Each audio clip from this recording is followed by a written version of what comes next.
नमस्कार, देश विदेश की ताज़ा खबरों के लिए आप देख रहे हैं आवाज़ इंडिया। मैं हूं आपके साथ अंजनी मिश्रा। संसद के बजट सत्र के दूसरे चरण की आज होगी शुरुआत। इस सत्र में सरकार का फोकस वक्फ संशोधन विधेयक पारित करने, बजटीय प्रक्रिया पूरी करने और अनुदान मांगों के लिए संसद की मंजूरी प्राप्त करने पर होने के आसार हैं। वहीं विपक्ष कई मुद्दों को लेकर हंगामा कर सकता है। प्रधानमंत्री नरेंद्र मोदी आज दिल्ली में रायसीन डायलॉग के 10वें संस्करण का उद्घाटन करेंगे। 17 से 19 मार्च तक चलने वाले इस सम्मेलन में न्यूजीलैंड के प्रधानमंत्री क्रिस्टोफर लक्सन मुख्य अतिथि हैं। इसमें 125 देशों के प्रतिनिधि भाग लेंगे। अमेरिका के नेशनल इंटेलिजेंस की निदेशक तुलसी गबार्ड, यूक्रेन के विदेश मंत्री आंद्री साइबिहा शामिल हैं। पीएम मोदी ने इंटरनेशनल पॉडकास्ट को दिया पहला इंटरव्यू। 41 साल के लेक्स फ्रीडमैन एक एआई रिसर्च वैज्ञानिक है जो अपने पॉडकास्ट में मशहूर हस्तियों का इंटरव्यू लेते हैं। रविवार को जारी हुए 3 घंटे लंबे पॉडकास्ट में भारत और पाकिस्तान के संबंधों, कूटनीति की पिछली कोशिशों और द्विपक्षीय संबंधों के भविष्य को लेकर भी चर्चा हुई। पॉडकास्ट फ्रीडमैन के साथ अपनी लंबी बातचीत को पीएम मोदी ने शानदार बताया। प्रधानमंत्री नरेंद्र मोदी ने अमेरिकी पॉडकास्ट लेक्स फ्रीडमैन के साथ पॉडकास्ट में कहा, संघ से बड़ा कोई स्वयंसेवी संघ दुनिया में नहीं है। आरएसएस को समझना आसान काम नहीं है, इसके कामकाज को समझना होगा। यह अपने सदस्यों के जीवन का उद्देश्य देता है, हमें सिखाता है कि राष्ट्र ही सब कुछ है और समाज सेवा ही ईश्वर सेवा है।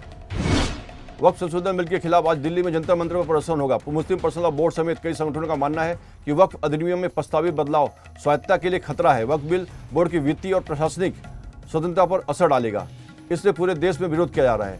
प्रदर्शन में धार्मिक नेता, सामाजिक कार्यकर्ता और आम जनता भी शामिल होगी।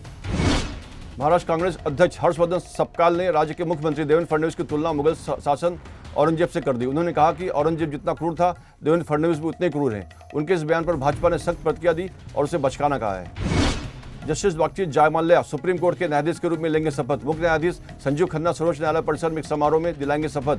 शपथ लेने के बाद सुप्रीम कोर्ट में 33वें न्यायाधीश हो जाएंगे।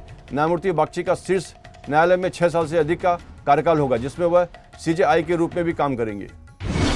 अमेरिका में टॉर्नेडो तूफान से भारी तबाही मच गई है, जिससे 32 लोगों की मौत हो गई। आग और तूफान के कारण कई राज्यों में हजारों घरों को नुकसान हुआ है। अरकानसास और जॉर्जिया में आपातकाल घोषित किया गया। तूफान से 100 मिलियन लोग प्रभावित हुए हैं।